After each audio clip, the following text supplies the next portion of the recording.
تلوار کی دھار پر لہو کے قطرے، میدان جنگ میں گرجتی ہوئی آواز، آگے بڑھو اللہ کے لیے۔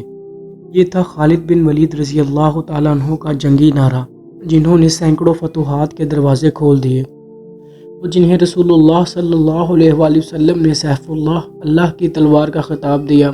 دوستو، آج ہم آپ کو سنائیں گے ایک ایسے عظیم سپہ سالار کی کہانی جس نے جوانی کے شرر سے لے کر موت تک اپنی تلوار کو اسلام کے لیے وقف کر دیا۔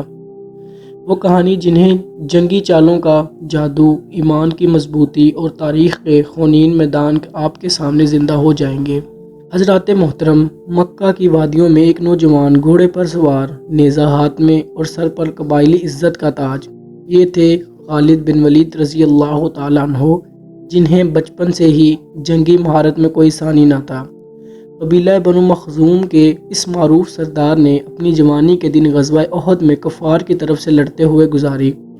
اس دن مسلمانوں کی پیٹھ میں نیزہ گھونپنے والا یہی نوجوان کل کو اسلام کا سب سے بڑا محافظ بننے والا تھا، مگر کیسے؟ وہ فیصلہ جو سب کچھ بدل دے گا۔ جب خالد بن ولید رضی اللہ تعالیٰ عنہ نے دیکھا کہ غزوہ احد میں مسلمان شکست کے قریب پہنچ کر بھی پلٹ گئے، تو ان کے دل میں ایک سوال نے جنم لیا: کیا محمد صلی اللہ علیہ وآلہ وسلم سچے نبی نہیں جو اللہ ان کی مدد کرتا ہے؟ یہ تھا وہ خیال جس سے ان کے ایمان کی بنیاد رکھی۔ دوستو، سنیے وہ لمحہ جب خالد بن ولید رضی اللہ تعالیٰ عنہ نے اپنی تلوار کو زمین پر رکھا اور کلمہ پڑھا۔ 8 ہجری میں انہوں نے اپنے بھائی ولید بن ولید کے خط کو پڑھا، جس میں لکھا تھا: اللہ کی قسم، تمہاری تمام تر جنگی مہارت بیکار ہے جب تک تم محمد صلی اللہ علیہ وآلہ وسلم کے ساتھ نہیں۔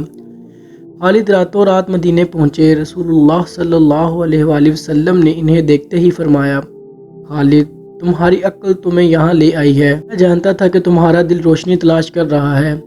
خالد بن ولید رضی اللہ تعالیٰ عنہ نے پوچھا: یا رسول اللہ صلی اللہ علیہ وآلہ وسلم، کیا میرے گزشتہ گناہ معاف ہو جائیں گے؟ حضور کریم صلی اللہ علیہ وآلہ وسلم نے جواب دیا: خالد، اسلام وہ دریا ہے جو پچھلے تمام گناہوں کو بہا لے جاتا ہے۔ یہ سن کر خالد کی آنکھوں سے آنسو بہہ نکلے۔ حضرات گرامی، 8 ہجری کا وہ حنین معرکہ، جب 3000 مسلمانوں کو 2 لاکھ رومی فوج کا سامنا تھا۔ 3 کمانڈر شہید ہوئے: زید بن حارثہ، جعفر طیار اور عبداللہ بن رواحہ رضی اللہ تعالیٰ عنہم۔ میدان میں افراتفری پھیل گئی۔ تب خالد بن ولید رضی اللہ تعالیٰ عنہ نے علم سنبھالا۔ انہوں نے فوج کو پیچھے ہٹاتے ہوئے ایک ایسی جنگی چال چلی جو رومیوں کو حیران کر دے۔ فوج کے دستوں کو بار بار تبدیل کر کے دشمن کو یہ دکھایا کہ مسلمانوں کو کمک آ رہی ہے۔ رات کے اندھیرے میں فوج کی پوزیشن بدل دی۔ صبح ہوتے ہی رومیوں نے دیکھا کہ مسلمان نئے جوش کے ساتھ حملہ آور ہیں۔ یوں خالد بن ولید رضی اللہ تعالیٰ عنہ نے شکست کو فتح میں تبدیل کر دیا۔ حضور اکرم صلی اللہ علیہ وآلہ وسلم نے اس معرکے کے بعد انہیں سیف اللہ یعنی اللہ کی تلوار کا خطاب دیا۔ دوستو، جب رسول اللہ صلی اللہ علیہ وآلہ وسلم نے مکہ فتح کیا تو خالد بن ولید رضی اللہ تعالیٰ عنہ کو ایک دستے کی کمانڈ سونپی، مگر ایک دردناک واقعہ پیش آیا۔ بنو خزیمہ کے کچھ لوگوں نے اسلام قبول کر لیا، مگر خالد کو شک ہوا۔ انہوں نے مقابلہ کیا اور کچھ لوگ مارے گئے۔ جب حضور اکرم صلی اللہ علیہ وآلہ وسلم کو پتہ چلا تو آپ نے فرمایا: اے اللہ، میں خالد کے اس فعل سے بری ذمہ ہوں۔ یہ سن کر خالد بن ولید تڑپ اٹھے۔ انہوں نے اپنی تلوار زمین پر پھینکی اور رو کر کہا: یا رسول اللہ، مجھے معاف کر دیں۔ حضور اکرم صلی اللہ علیہ وآلہ وسلم نے انہیں معاف کر دیا، مگر یہ واقعہ خالد کے دل پر ہمیشہ کے لیے نقش ہو گیا۔ ناظرین، رسول اللہ صلی اللہ علیہ وآلہ وسلم کی وفات کے بعد جب مرتدین نے اسلام کو للکارا تو خالد بن ولید رضی اللہ تعالیٰ عنہ نے حضرت ابوبکر صدیق رضی اللہ تعالیٰ عنہ کے حکم پر ایک ایک باغی کو ٹھکانے لگایا۔ یمامہ کی جنگ میں مسیلمہ کذاب کا خاتمہ کیا، پھر عراق اور ایران کی طرف رخ کیا۔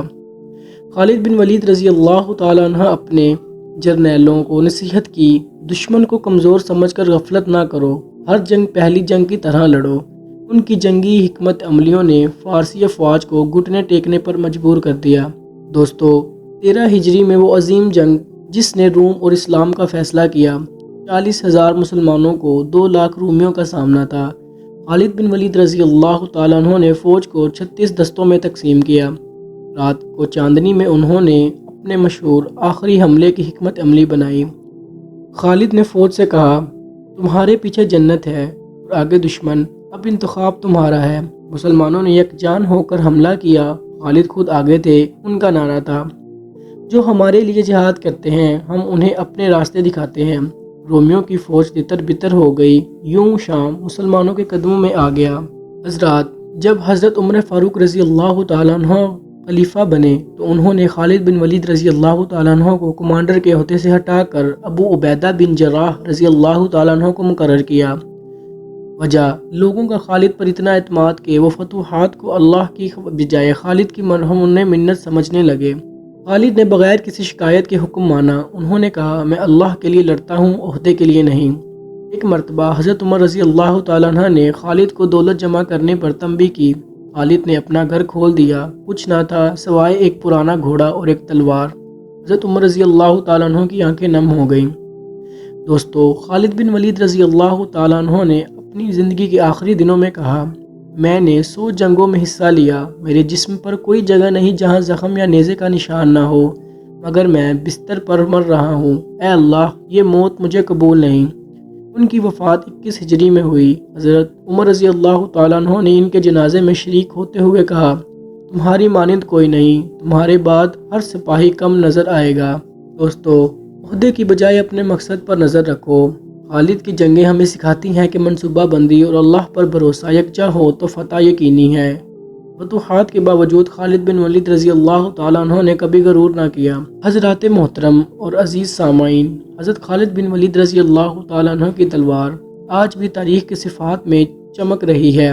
وہ تلوار نہیں، ایمان کی علامت تھی۔ آج جب ہماری نوجوان نسل کھوکھلے ہیروز کے پیچھے بھٹک رہی ہے، ہمیں خالد جیسے حقیقی ہیروز کو سامنے رکھنا ہوگا۔ کاش ہم سمجھ سکیں کہ اصل طاقت تلوار میں نہیں، اس ہاتھ میں ہے جو تلوار اٹھاتا ہے۔ اللہ ہمیں خالد بن ولید رضی اللہ تعالیٰ عنہ کی طرح جرأت، حکمت اور انکساری عطا فرمائے۔ آمین۔